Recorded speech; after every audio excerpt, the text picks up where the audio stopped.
أفقراوي هوت طعم كخون زقابرو حدا ميستر كنقرأ كلهم معنتي ياب كاب تموكريون سوات كاب زنقرانوون بتقلالي حاسيبة سي إذا نجار زي بدك أنستيون دحر دا أهل خوينو مقوري زخوني لزا حسب كوي حزالك المتزيز اللهو متأمد دخي كاب لبونك سامعك تاكت قبر لك سبلنا لما عندك نرأي زسامعك متأمد دمركاب مالتيو كن ديانا يطعم كم زخانة كاب لبخ تزاريبكي ويزدا زباهكي يزدا لخي نجار نمتأمد دخ تتزارب خلهسي إهيلو زسامعكي كتجبرو لعقال قالكي لك العل نايمان نمسب قال تخبار كم زخانة كسمعو تجبر له مالتيو إذا نجار زي عبيط عمي زلوا كسع مدة حبير كنا نتصنحا متأمد دخ زي سامعكن دحر أخوينو ويون سامعكن زي تجبر دحر أخوينو أمنكم أخل زخانة فقرنا هاللوا جن زي السماع دحر أخوينكم لما عنتين عخنية زدلي إذا فيديو لايك بمكبار جمرة لي سنة مكتتال نتأمد دخ سامعكن دحر أتدلي خوينكي قطر حدا كله كزقبو نبع الخي قال كتتكبر السبت خوان لك سابقوت مالتيو ባህሪ ኣንስቶም ወይ ድማ ባህሪ ፍቅረኞም ኣጸቢቆም እዮም ዝርዩ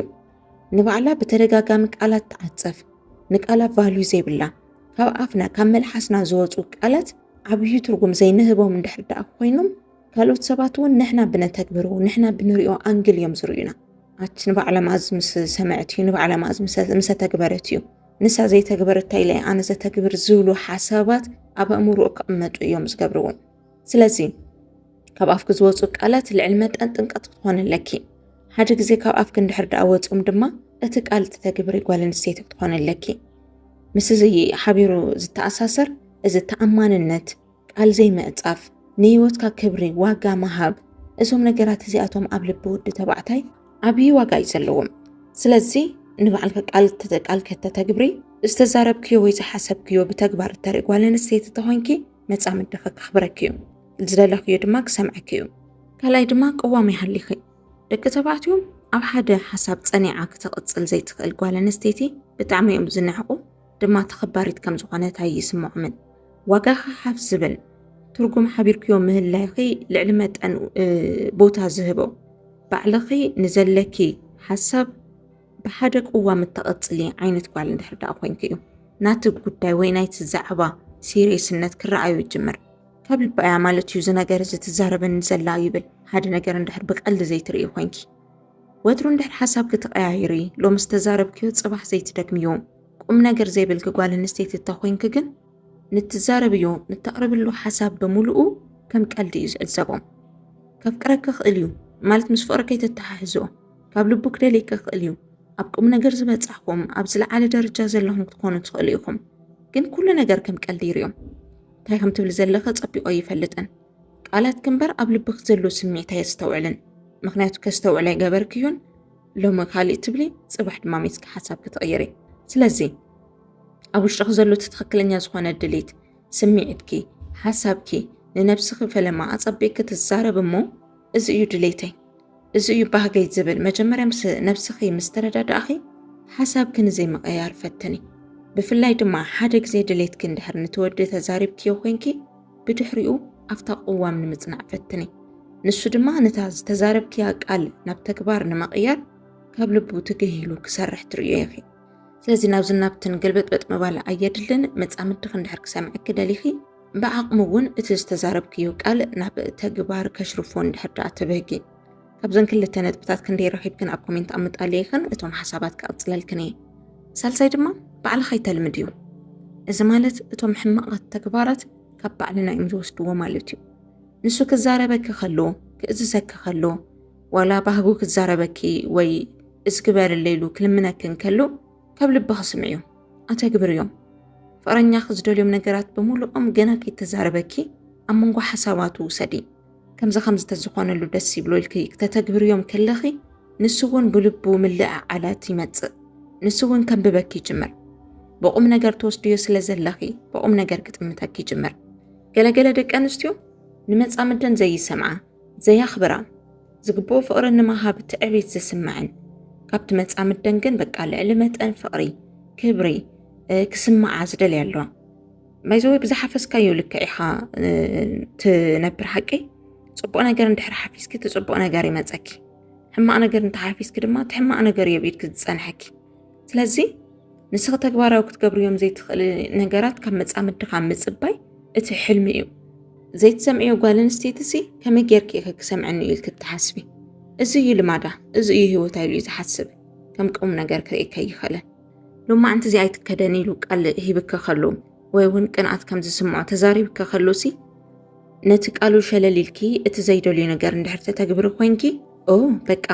ኣብ ህይወታ እዚ ነገር ምፍጣር እንታ ጓል ኣንስተይቲ ቀሊል እዩ ማለት እዩ ኢሉ ዝሓስብ ኣብ ቀጻሊ ንስኺ ትደልዮ ወይ ካብ ህይወቱ ከወግደን ዘለዎን ደቂ ኣንስትዮ ምናምን እንድሕር ትዛረብዮ ዝኾነ ዝባሃክዮ ነገር ካብ ውሽጢ ከተውፅእ ከለኺ ከምታ ባዕልኺ ቀሊል ከም ዝኾነ ዘርአኽዮ ንሱ እውን ቀሊል ከም ዝኾነ ሓሲቡ ክተግብሮ ኣይትርእዮ ስለዚ ክተልምድኦም የብልክንን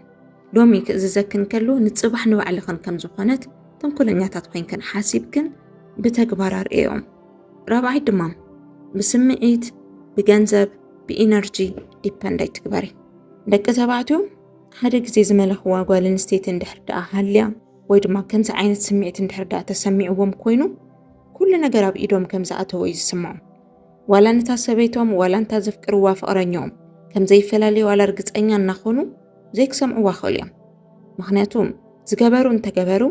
ናብ ምንም ክትኸይድ ዘይትኽእል ጓል ኣንስተይቲ ከም ዝኾነት ኣጸቢቖም ስለ ዝፈልጡ ብኡ ድማ ንዕቐያ ኢሎም ኣይኮኑን ዝሓስቡ ሮማይ እንቶም ነገራት ኣቕሊልካ ምርኣይ ይጅምሩ ፍቕረለኒ እዩ ይደልያ እየ ሓዳረ ህይወተይ ምስኣ እዩ ክኸውን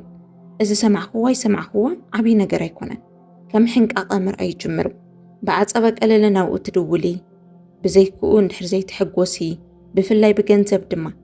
ብገንዘብ ልዕሊ መጠን ዝሕግዘክ ተኮይኑ ምትሕግጋዝ ዘሎ እንደኾነ ያ ብመንጎ መጻምዲ ሰብኣይ ክንዲዩስ እንዲ ክሕግዘኪ ግን ድማ እዚ ነገር ዝማ ሕልፍ ኢሉ ብዘይክኡ ክትነብር ዘይትኽእል ዓይነት ጓል ኣንስተይቲ መሲል ክትረኣየሉ እዋን ኣሎ ኣብዚ እዋን እዚ ናትክ ዘረባ ሙሉእ ብሙሉእ ሞት ይኸውን ሓሲብክን ኦዲኽን ብብዙሕ ነገር ዝኽእላ ምንኣስ ሓፍቱ መፅያ ክትእዝዞ ክትፍትን ከላ ዝስምዖ ስምዒት ፍለጦ ንዓኽ እውን ከምኡ ክርእየኪ ይጅምር ንሱ ዘመሓድራ ንሱ ዝኽእላ ብገንዘብ ጥራሕ ኣይኮነን ዋላ ብስምዒት ዝመልካ ጓል ኣንስተይቲ ክትእዝዞ ክትፍትን ከላ ከም ዓብዪ ንዕቐት ይዝርዮም ከም ንዕቐት ዋላ ዘይረኣዮ ፍጹም ኣይተግብሮምን ስለዚ ብስምዒት ነብስኺ ዝኽኣልኪ ዓይነት ጓል ኣንስተይቲ ክትኮን ከለኽ እዩ መጻምድኽ እውን እህይሉ ዝሰምዐኪ ንዝተዛረብክዮ ነገራት ክብሪ ዝህቦም ተኸቢርክ እውን እትነብርሉ ቦታ በዓልኺ ክርኢት እትገብሪ እዞም ነገራት እዚኣቶም ምስ ዘለወኪ ኣይወዳእኩን ሓንቲ ነጥቢ ተቃሪነላ እታ ሓምሻይና መወዳእታ ነጥቢ ድማ መጻምድኺ ከይንዕቐኪ ዝተዛረብክዮ ድማ ክሰምዐኪ እንድሕር ደኣ ትደሊ ኮንኪ ብዝነኣሰ ብዝዓበየ ነገር ኩሉ 10 ግዜ ትጨቃጨቕ እዩ ወይ እዛ ነጥቢ እዚኣ ከመይ መንዓቂት ከም ዝኾነት ክነግረከና ኣይኽእልን ስኢልካ ንቃል ዘይኮነ ምፅያ ዘለኹ ናይ ማን እውን ሓቂ እያ ወትሮ ትጨቃጨቕ ጓል ኣንስተይቲ ዋላ ኣብ ልባ ሓቂ እንተሃለዋ እቲ ዘለዎ ሓቂ ኣይኮነን ዝረኣየላ በቃ ንዝንዛ ጭቕጭቓ ዘይተዓርፍ ጓል ምዃና መዓዝያ ዕረፍቲ ዝረኽቦ መዓዝያ ትረጋጋዕ እናበለ እዩ ብዙሕ ነገር ዝሓስብ ኣስተውዒልክን ኣይትፈልጣን ብጣዕሚ ተናዲድክ እናተዛረብክዮ ሰብ እንዶ ከይሰምዕ ቀስ በሊ ኢሎም ዝምልሱልክን ደቂ ተባዕትዮ ኣለው ልዕልቲ ናትከ ምብስጫው ናትኪ ኣብ ከቢድ ደረጃ ምብፃሕ ሰብ ሰሚዑ ጀጅ ከይገብሮ ዝፈርሕ ዓይነት ወዲ ኣሎ እዚ ማለት ናትክ ስምዒት እንዕቕቦሎ ማለት እዩ ወትሮ ኢኽ ትዛረብዮ ማለት እዩ በቲ ሕዚ መፅኡ ዘሎ ስምዒትኪ ኣይድንግፅን ማለት እዩ ገለለዋ ደቂ ኣንስትዮ ድማ ገና ከይተበሳጨዋ ሓንቲ ቃል ክዛረባ ከለዋ ካብ ልቦም ተግዮም ዘተግብሩለን እዚ ማለት ዘንዕቐን ዘሕስረን ትሕቲ መጠነን ገይሩ ዘርእን ሕማቕ ነገር ኣይሰራሓን ወይ ኣይተግበራን ስለዚ 10 ግዜ ትዛረብዮ ኣብ ውሽጢ ክትሕዝዮ ነገር ይሃሊኺ ኣናእሽተን ነገራት ክኸውኑ ከለው ናይ ምፅዋር ዓቕምኺ ወይ ነገራት የጋጥሙ እዮም ኢልካ ናይ ምሕላፍ ዓቕምኺ ክተዛይድዮ ኣለኪ ብድሕሪኡ ከበድቲ ዝኾኑ ወይ ንዓኽ ዘሕርቑኺ ጉዳያት ክፍጠሩ ከለው ካብ ልብኻ ክትኩሪ ከም ትኽእሊ ውሳነ ክትውስኒ ከም ትኽእሊ ወይ ትሕዚ በፂሑ ዘሎ ወይ ትሕዚ ተፈጢሩ ዘሎ ነገር ብንቕሓት ከም ትከታተልዮ ምእንታን ክረድኡ ኩሉ ግዜ ዘይትዛረቢ ቁጥብቲ ዓይነት ጓል ኣንስተይቲ ኮኒ ብሓቂ ዝብለክን እዞም ተግባራት እዚኣቶም እንድሕር ደኣ ሃልዮም ኮይኖም ወደይ ይንዕቐክን ትዛረብዮ ነገር ድማ ካብ ልቡ እዩ ዝሰምዐኪ ከተግብሮም ድማ ደሊ ኣነ ዋላ ፍቑራት ኮይኖም ደስ ዝብል ፍቕሪ እናሃልዮም ኣብ መንጎኦም ግን እታ ጓል ኣንስተይቲስ በቲ ህይወት ሕጉስቲ ዘይትኸውን ብዙሕ ግዜ ዝገጥመኒ በቃ የፍቅራዩ ብዙሕ ነገር ይስዕድገላ ኣብቲ ገዛ ክማልአላ እዩ ዝፍትን ፍቑራት ተኾይኖም እውን ይድውለላ እዩ ምንም ነገር የጉድለላን ፍቕሪ ይገልጸላ እዩ ግን እታ ጓልስ ሕጉስ ዘይትኸውን ትነብዕ ቅማዚ ክሰምዕኒ ዝብል ስምዒት ይስምዓ ነዚ ድማ የፍቅረንን ዝብል ስምዒት እውን ኣብ ውሽጣና ሓደረ ይኸይድ ምስምማዕ ዝመስል ነገር የለን ኣብ ፍቕራዊ ህይወት ልዕሊ ምስምማዕ ምክብባር ምፍቕቓር ምንም ነገር የለን ስለዚ ክሰምዐኪ ምግባር ናትካ ሓላፍነት እዩ ናቲ ወዲ ስንፈት ወይ ሕምቀት ኣይኮነን ሓደ ግዜ ክሰምዐክ እንተጌርክዮ ድማ ብድሕሪኡ ወትሮ እናኽበረኪ ክነብር እዩ እዞም ተግባራት እዚኣቶም ንምትግባር ትግሂልክን ከም ዝተለዓልክን መረጋገፂ ኣብ ኮሜንት ሜታ ቁፅሪ ፀሓፋለይ ካብዘን 5 ነጥብታት ድማ ክንደይ ረኺብክን ከይሓሳኽን እታ ውፅኢት ኣምጣሊ ኢኸን ንሎም ኣብቂዕ ኣለኹም ኣብ ቀፃሊ ከምፃና ልማዓንቲ ፍልይ ዝበለት ካልእቲ ሓሳብ ሒዘልክን ክመፅእ ርእቶ እንድሕር ደኣ ሃሊክን ከይተሳቐቅክን ፅቡቓት ቃላት ጥራሕ ብምጥቃም ማለት ሕማቓት ቃላት ከይትጥቀማ ግን ኣብ ኮሜንት ሴክሽን ኣስፍራለይ ኢኸን ክወስዶም እየ ክእረመልክን እየ እትድገፍኦ ሓሳብ ተኾይኑ ድማ ከም ትድግፍኦ ኣረጋግፃለይ ኢኸን ኣብ ቀፃሊ ክሳዕ ንራኸብ ሰላም